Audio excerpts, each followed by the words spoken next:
Bonjour Caroline Vigneault. Bonjour. Humoriste, ex-avocate, d'où le titre de votre spectacle Caroline Vigneault quitte la robe, et puis le dernier Croque la pomme, nommé au Molière dans la catégorie meilleur spectacle d'humour. Votre actualité, c'est un film, il s'appelle Flashback, qu'on peut voir à partir d'aujourd'hui sur Amazon Prime. Question technique, c'était prévu comme ça, ou c'était un film de cinéma à la base, et le confinement est passé par là? Non, à la base, c'était prévu comme ça, en fait, que j'ai écrit ce scénario. Ensuite, mon producteur Alain Goldman est allé le proposer à plein de gens, et Amazon, quand ils ont lu le scénario, ils se sont dit on le veut, et c'est exactement ce qu'on cherche, une comédie avec du fond. À dessein, j'ai cité vos spectacles parce que il y a une histoire dans l'histoire. Oui. En fait, dans mon spectacle que je joue actuellement en tournée, qui s'appelle Croque la pomme, il y a un sketch qui dure à peu près 10 minutes sur l'évolution du droit de la femme. Et beaucoup de gens étaient venus me voir, ou viennent me voir après la fin du spectacle, ou même des journalistes, pour me dire qu'ils étaient intéressés parce qu'ils avaient appris des trucs. Je me dis, tiens, c'est marrant de pouvoir faire de l'humour et d'apprendre comme ça des choses en même temps. Et donc, je me suis dit, j'aimerais bien que cette histoire de la femme, et notamment du féminisme, on puisse la rendre plus facilement accessible aux enfants. Parce que dans mon spectacle, il y a quand même des trucs sur le plaisir féminin, les orgasmes, etc., qui ne sont pas forcément pour des enfants. Donc j'ai décidé d'en faire une comédie familiale afin que les enfants connaissent Olympe de Gouges, etc. Familiale. Flashback, c'est donc une comédie sur l'histoire du féminisme. C'est une fable spatio-temporelle. Raconter l'histoire, c'est d'abord l'histoire d'une avocate aux dents longues à qui tout réussit, c'est-à-dire vous. Non, c'est pas moi. C'est votre personnage. Oui, c'est mon personnage. Elle s'appelle Charlie. Et évidemment, c'est une avocate, c'est une carriériste et qu'on n'a rien à foutre de personne à part d'elle-même, en fait.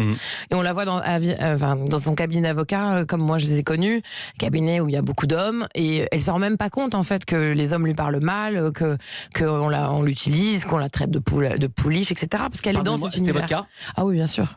Non, moi j'ai connu plusieurs cabinets, et dans tous les cabinets où j'étais, on était très nombreuses stagiaires, beaucoup de collaboratrices, zéro associé. Enfin, la pyramide, elle est affolante. Bon, après, c'était il y a plus de 10 ans, donc j'espère que ça a un peu changé, même si c'est pas évident. Enfin, il y a 10 ans, c'était pas le Moyen-Âge non plus, hein. Oh, on n'était pas loin quand même, hein. Non, mais l'iPhone avait été inventé. Je veux dire par là qu'il y a 10 ans, c'est récent. C'est contemporain, il y a 10 ans. Oui, alors moi, ma première embauche, c'est 2001, donc c'est il y a plus de 10 ans. Et c'est en 2001 que j'ai découvert que le collaborateur avec qui j'avais été embauché en même temps, alors qu'on avait la même formation, on avait prêté serment la même année, il gagnait 900 € de plus que moi par mois.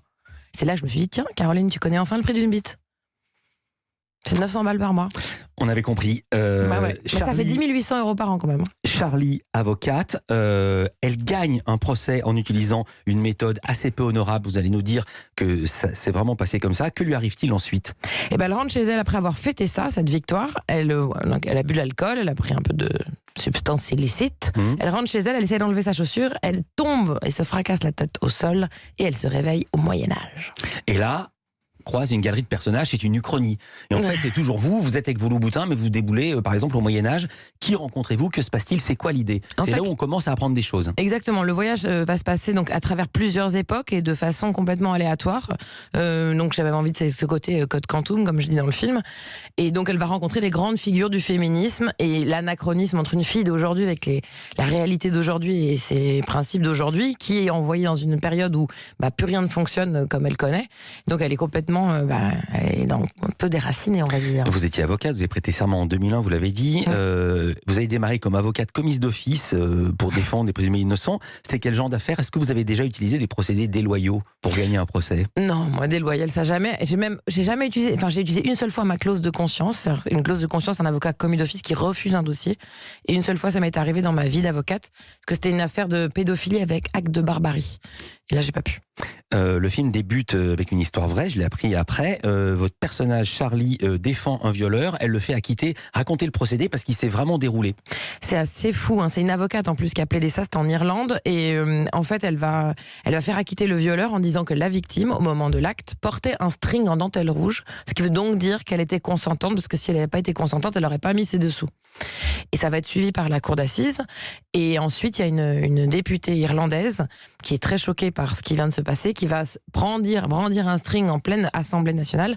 Le président d'ailleurs va essayer de la faire taire, et en disant que c'est trop choquant. Et ce qui est drôle, c'est qu'elle va dire, vous trouvez ça choquant dans une Assemblée nationale, mais imaginez une victime de viol à qui on va brandir des dessous pendant son procès. Et du coup, ça va déclencher des grandes manifestations féministes, et même en France, où dans les manifestations, souvent on les voit, il y a des strings avec écrit "This is not consent". En fait, ça vient de cette affaire. Une avocate qui a eu cette idée complètement dingue et qui a été suivie par la cour d'assises. Avant cela, donc vous étiez avocate, on l'a bien compris, mais vous n'étiez pas connue.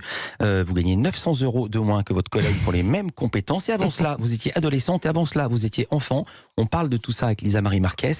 C'est le portrait pré-fame de notre invitée Caroline Vigneault. Culture Média continue.